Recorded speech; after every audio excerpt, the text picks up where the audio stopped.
Panareyo. Hanze. Arsenal. No, muri Espagne. Barisa. Okay, uruwanje. Wasili. Nuka indutangaje Irubavu ariko natwe gatukumbuye. Uzutangaza hanga. Oya ndatangaza mukanya.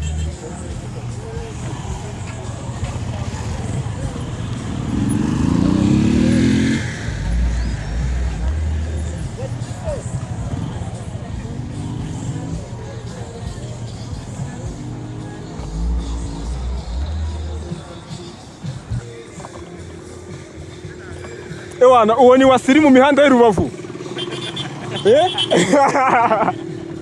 Wasili mu mihanda y'Irubavu abameze neza cyane.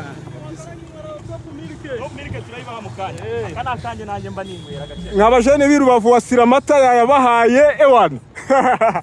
Aramata ngo yitwa wiki? Yitwa Top Milk. Akwa yitwa ngiki? Yitwa Rwanda Positive News. Rwanda Positive News ikorera Irubavu kabisa. Kandi subscribe. Wasili duhura mu kanya.